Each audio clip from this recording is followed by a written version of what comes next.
to Fast Asleep. We're so happy you're here, and we're thrilled so many of you enjoyed last week's thriller from Graham Greene. Me too. Good story.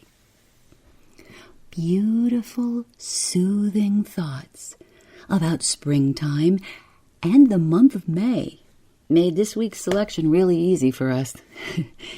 Okay, it was the mother of American drama.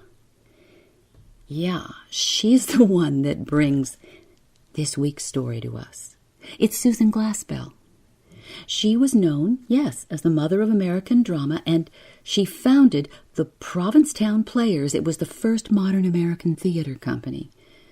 She also wrote 15 plays and is actually credited with discovering playwright Eugene O'Neill. Good going. She won the Pulitzer Prize for a play she co-wrote with her husband, his name, George Cook, play's name, Allison's House. But this pioneering feminist writer was first known for 50 published short stories, right up our alley. These and 9 novels are all noted for their deep, sympathetic characters, and they are what made her a tremendously successful, best-selling author. You can find on Fast Asleep episodes 122 and 123 her short story, A Jury of Her Peers. Right now, it's time for another of her stories, and unlike last week's, this one is very gentle. Tuck in, everybody, for Susan Glaspell's At Twilight.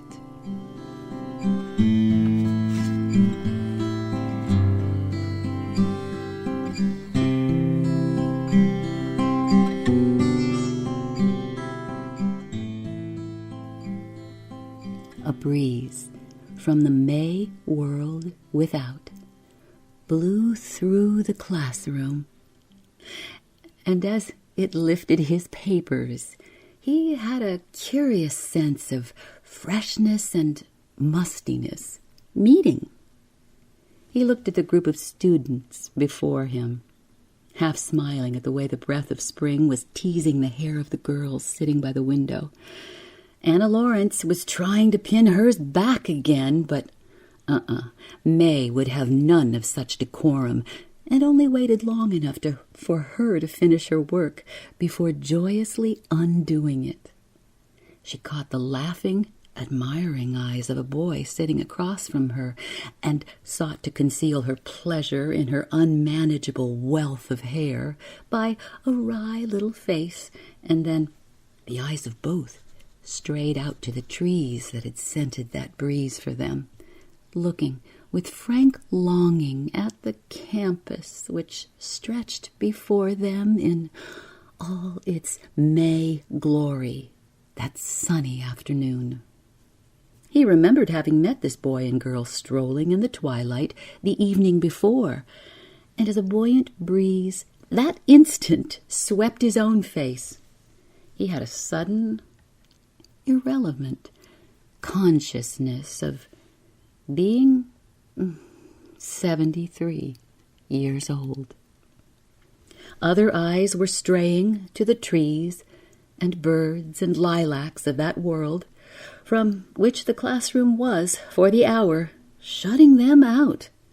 He was used to it, that straying of young eyes in the spring. For more than 40 years he had sat at that desk and talked to young men and women about philosophy.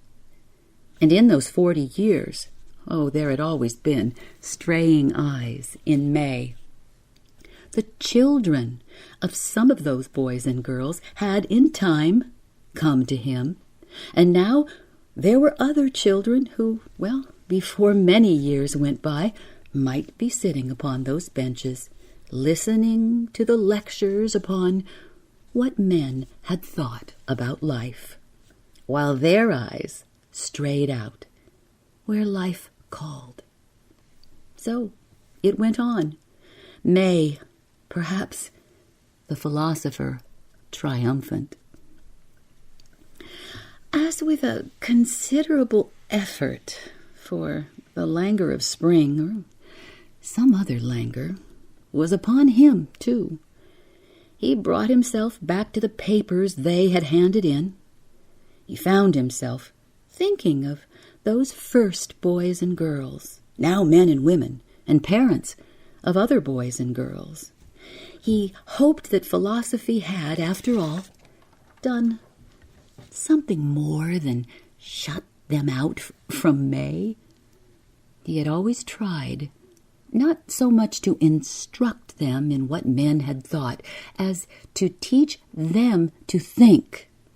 And perhaps now, when May had become a time for them to watch the straying of other eyes, they were the less desolate because of the habits he had helped them to form. He wanted to think that he had done something more than just hold them prisoners. There was a sadness today in his sympathy. He was tired. It was hard to go back to what he had been saying about the different things the world's philosophers had believed about the immortality of the soul. Though, as often, when his feeling for his thought dragged, he turned to Greta Loring.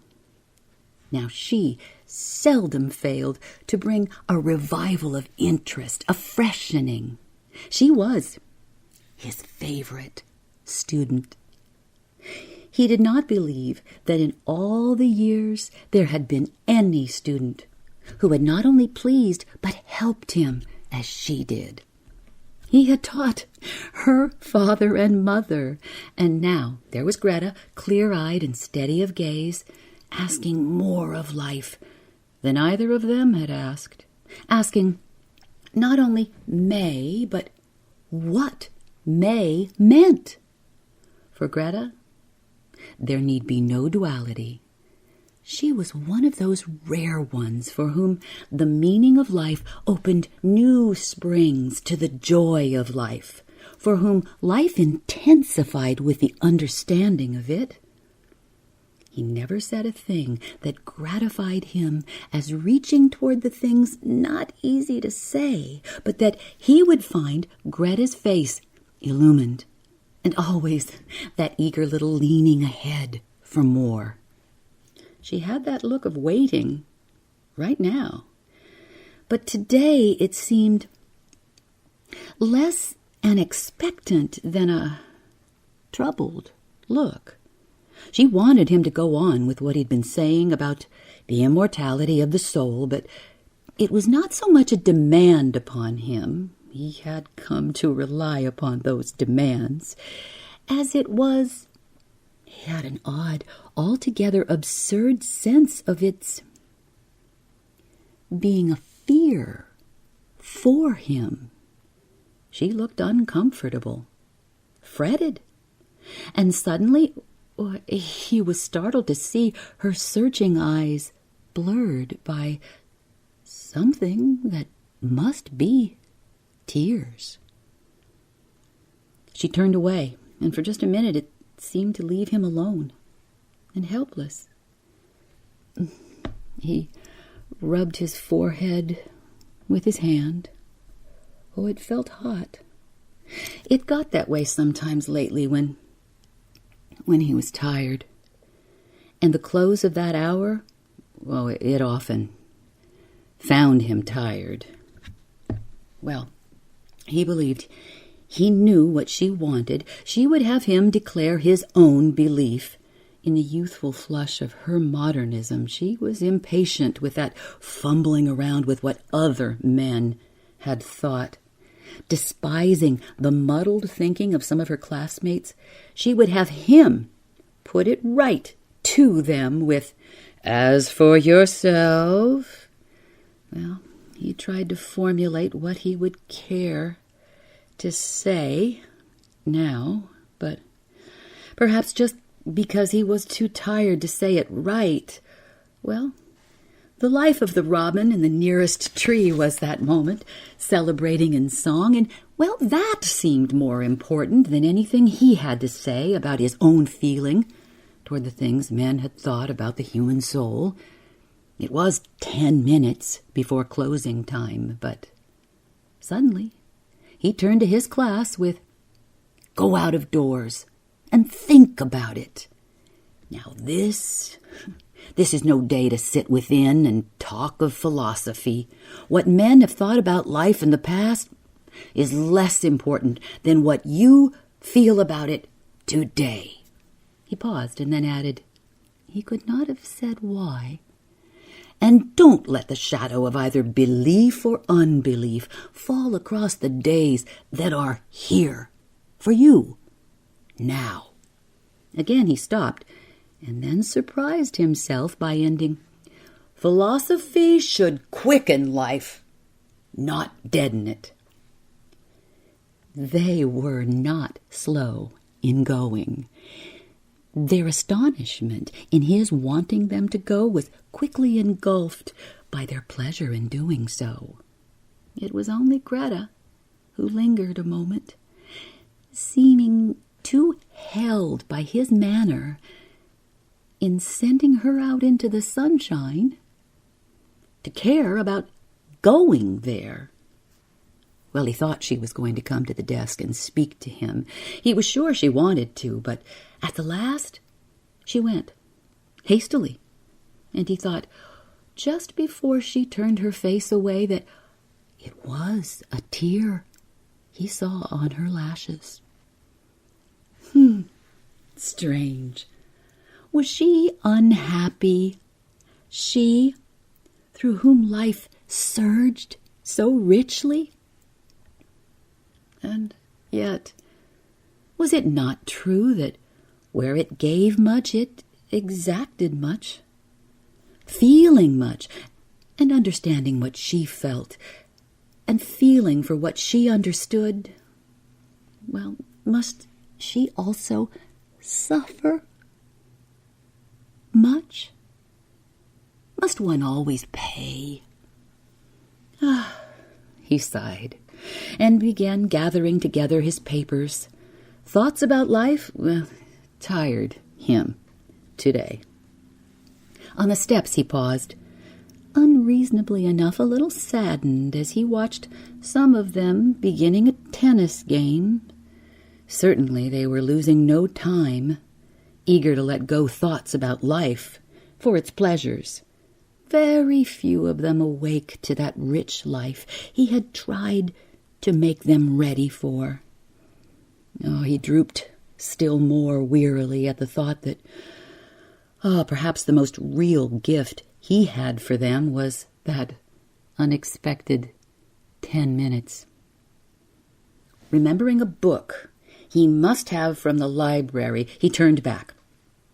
He went to the alcove where the works on philosophy were to be found, and was reaching up for the volume he wanted when a sentence from a lowly, murmured conversation in the next aisle came to him across the stack of books.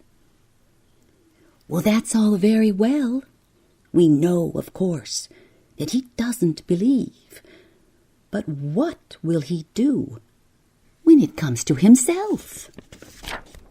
It arrested him, coming as it did from one of the girls who had just left his classroom. He stood there, motionless, his hand still reaching up for the book. Do? Why, face it, of course. Face it as squarely as he's faced every other fact of life. Now that was Greta. And though mindful of the library mandate for silence, her tone was low. It was vibrant, with a fine scorn.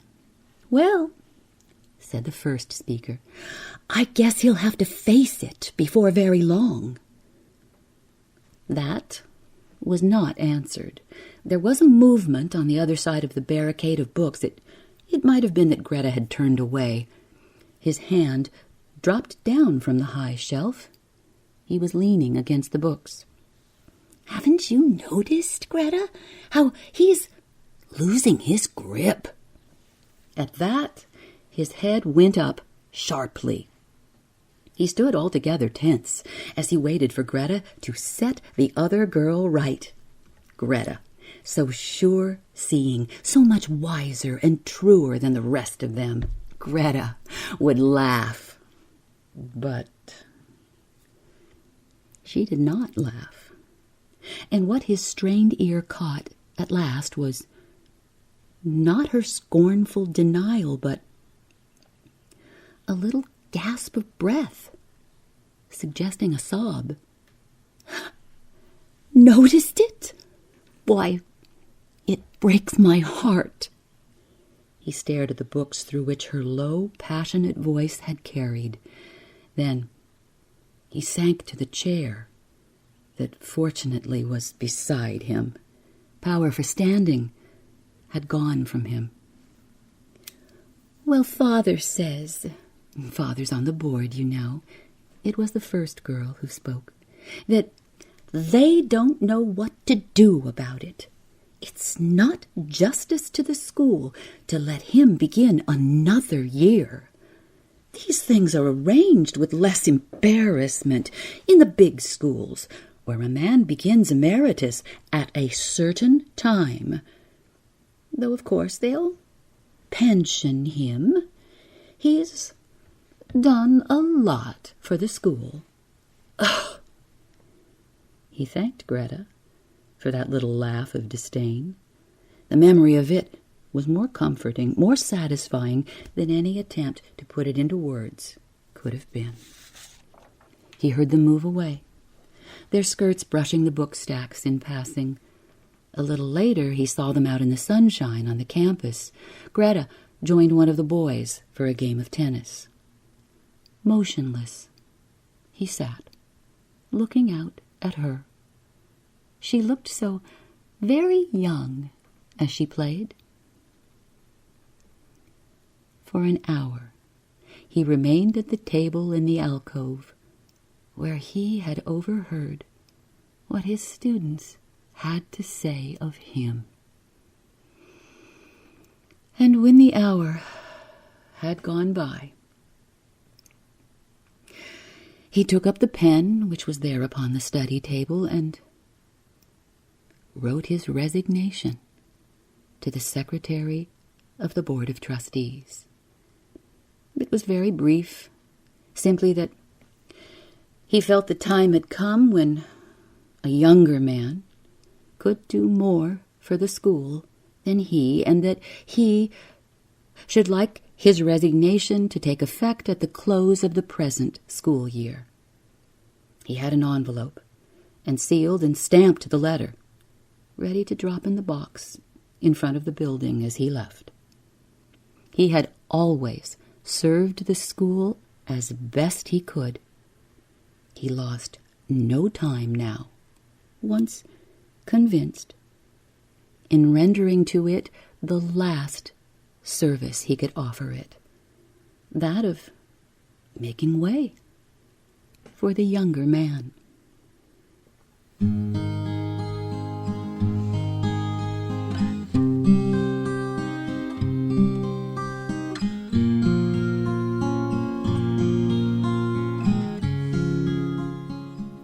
Looking things squarely in the face.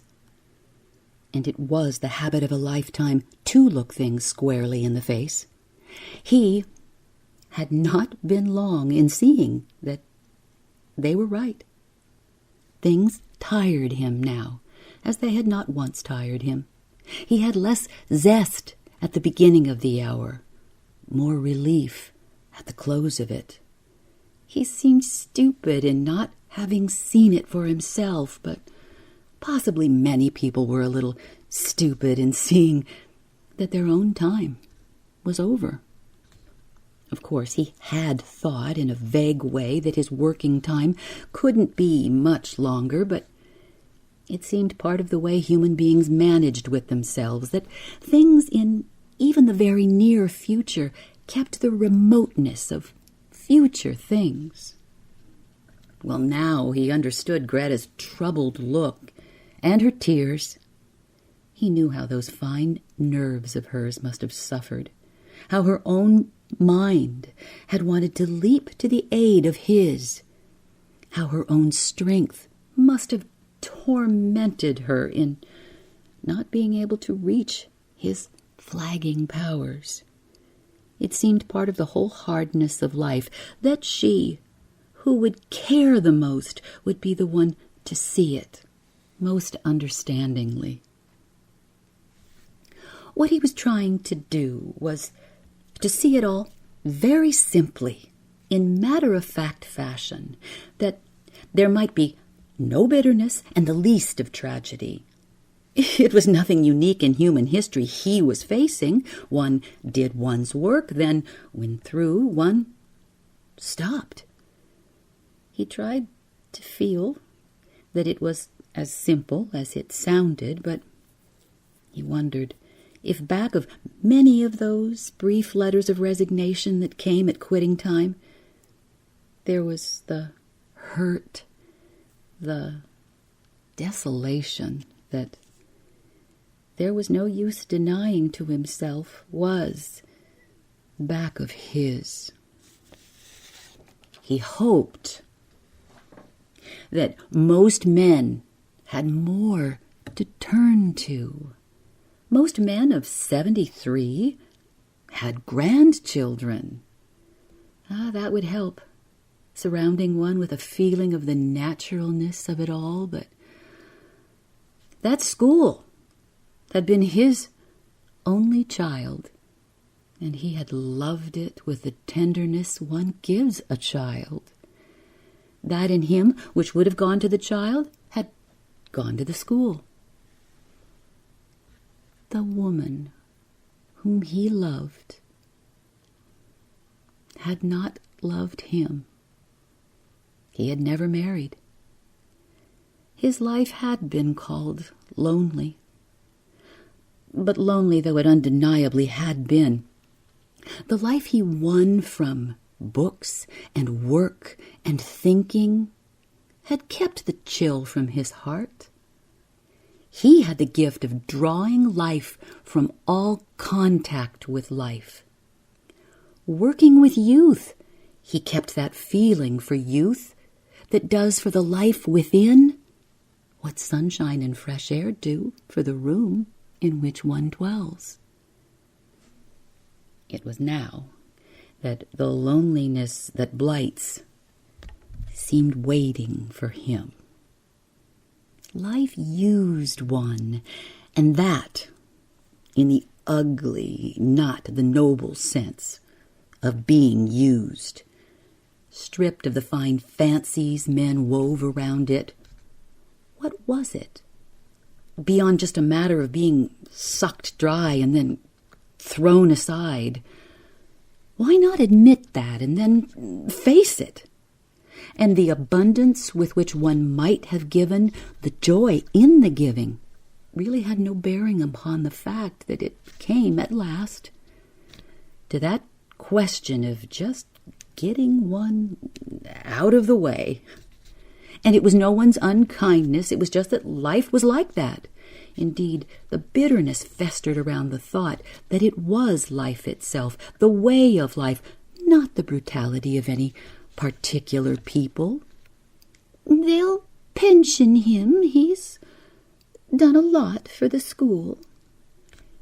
Even the grateful memory of Greta's tremulous, scoffing little laugh, for the way it fell short, could not follow to the deep place that had been hurt. Well, getting himself in hand again and trying to face this as simply and honestly as he had sought to face the other, he knew that it was true. He had done a great deal for the school.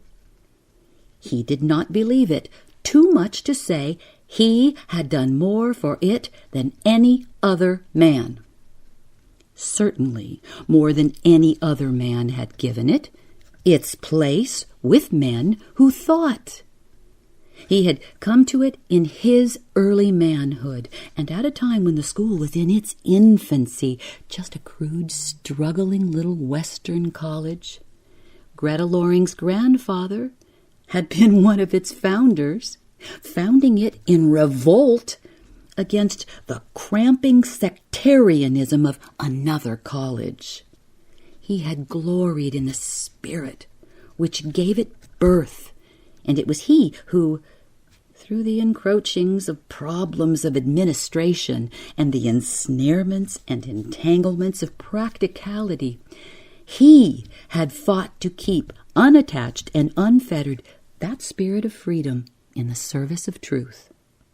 Yes, his own voice had been heard and recognized, and a number of times during the years, calls had come from more important institutions, but he had not cared to go. For year by year, there deepened that personal love for this little college, to which he had given the youthful ardor of his own intellectual passion. All his life's habits were one with it. His days seemed beaten into the path that cut across the campus. The vines that season after season went a little higher on the wall out there indicated his strivings by their own. And the generation that had worn down even the stones of those front steps had furrowed his forehead and stooped his shoulders. Yes, he had grown old along with it. His days were twined around it. It was the place of his efforts and satisfactions, joys perhaps he should call them, of his falterings and his hopes. He loved it because he had given himself to it, loved it because he had helped bring it up. On the shelves, all around him, were books which it had been his pleasure, because during some of those hard years, they were to be had in no other way, to order himself and pay for from his own almost ludicrously meager salary. He remembered the excitement there always was in getting them, fresh from the publisher, and bringing them over there in his arms. The satisfaction in coming in next day and finding them on the shelves. Such had been his dissipations, his indulgences of self. Many things came back to him as he sat there, going back over busy years. The works on philosophy looking down upon him.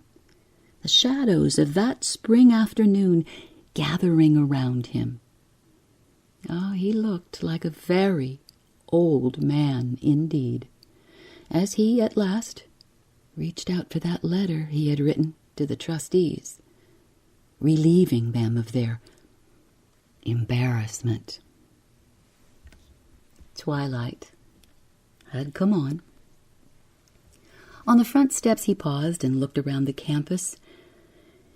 It was growing dark in that lingering way it has in the spring. Daylight creeping away under protest.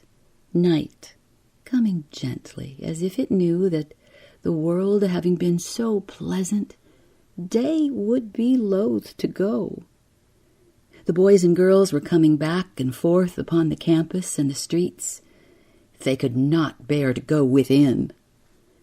For more than 40 years it had been like that, and it would be like that for many times 40 years, indeed, until the end of the world, for it would be the end of the world when it was not like that. He was glad that they were out in the twilight and not indoors, trying to gain from books something of the meaning of life. That course, well, it had its satisfactions along the way, but it was surely no port of peace to which it bore one at the last. He shrunk from going home. There were So many readjustments he must make once home. So, lingering, he saw that off among the trees a girl was sitting alone. She threw her head back in a certain way just then, and he knew by the gesture that it was Greta Loring. He wondered what she was thinking about. What did one who thought think about? Over there, on the other side of life. Oh, youth and age looked at life from opposite sides. Then they could not see it alike, for what one saw in life seemed to depend so entirely upon how the light was falling from where one stood. He could not have said just what it was made him cross the campus toward her. Part of it was the desire for human sympathy, one thing at least which age did not deaden. But that was not the whole of it, not the deepest thing in it. It was an urge of the spirit to find and keep for itself a place where the light was falling backward upon life. She was quiet in her greeting and gentle. Her cheeks were still flushed, her hair tumbled from her game, but her eyes were thoughtful and, he thought, sad. He felt that the sadness was because of him and the things of which he made her think. He knew of her affection for him. The warmth there was in her admiration of the things for which he had fought. He had discovered that it hurt her now, that others should be seeing and not he. And it pained her to watch so sorry a thing as his falling below himself. It wounded both pride and heart that men, whom she would doubtless say had never appreciated him, were whispering among themselves about how to get rid of him. Why, the poor child might even be tormenting herself with the idea she ought to tell him. And that was why he told her. He pointed to the address on the envelope, saying, "That carries my resignation, Greta." Her start and the tears which rushed to her eyes told him he was right about her feeling. She did not seem able to say anything. Her chin was trembling. "I see that the time has come," he said, "when a younger man can do more for the school than I can hope to do for it." Still, she said nothing at all, but her eyes were deepening, and she had that very steadfast, almost inspired look that had so many times quickened him in the classroom. Oh, she was not going to deny it. She was not going to pretend.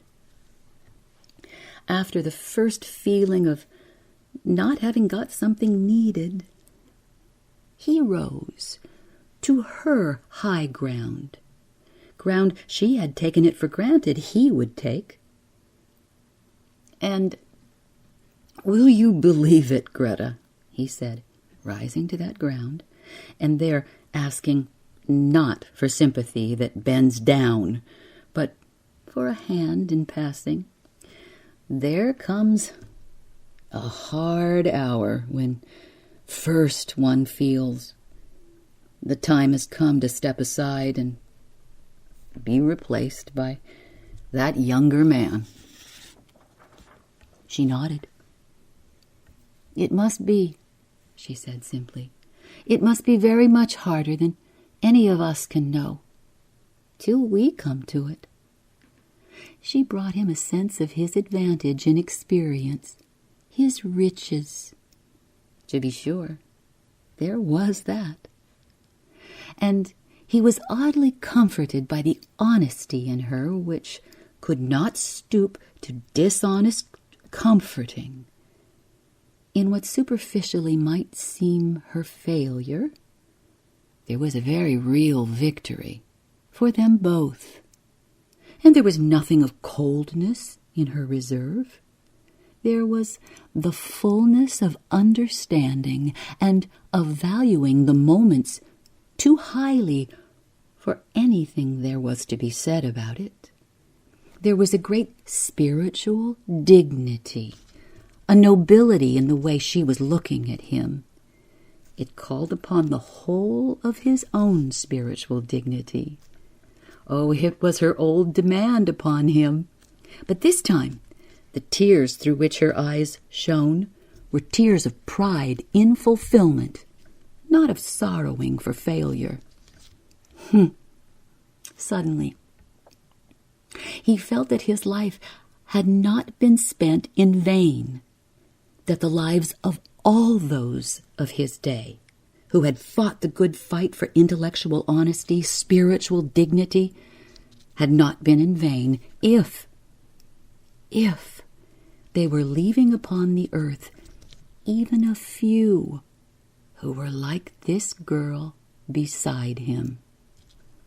It turned him from himself to her. She was what counted, for she was what remained. And he remained in just the measure that he remained through her, counted insofar as he counted for her. It was as if he'd been facing in the wrong direction, and now a kindly hand had turned him around.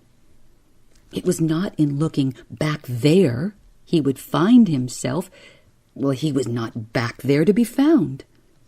Only so much of him lived as had been able to wing itself ahead, on, in the direction she was moving. It did not particularly surprise him when she at last spoke. It was to voice a shade of that same feeling. "I was thinking," she began, "of that younger man, of what he must mean to the man who gives way to him." She was feeling her way as she went, groping among the many dim things that was there. He'd always liked to watch her face when she was thinking her way step by step. "I think you used a word wrongly a minute ago," she said with a smile. "You spoke of being replaced. But that isn't it. A man like you isn't replaced. He's—" She got it after a minute and came forth with it triumphantly. "Fulfilled." Her face was shining as she turned to him after that. "Don't you see? He's there waiting to take your place because you got him ready. Why, you made that younger man. Your whole life has been a getting ready for him. He can do this work because you first did yours. And of course, he can go farther than you can. Oh, wouldn't it be a sorry commentary on you if he couldn't?" Her voice throbbed warmly upon that last, and during the pause, the light it had brought still played upon her face. "We were talking in class about immortality," she went on more slowly. "There's one form of immortality I like to think about. It's that all those who from the very first have given anything to the world are living in the world today." There was a rush of tears to her eyes and of affection to her voice as she finished, very low, "You'll never die. You've deepened the consciousness of life. Too much for that." They sat there as twilight drew near to night. The old man and the young girl, silent. The laughter of boys and girls and the good-night calls of the birds were all around them. The fragrance of life was around them. It was one of those silences to which come impressions, faiths, longings, not yet born as thoughts. Something in the quality of that silence brought the rescuing sense of its having been good to have lived and done one's part. That sense from places of desolation and over ways rough and steep and dark, one can find its way to the meadows of serenity.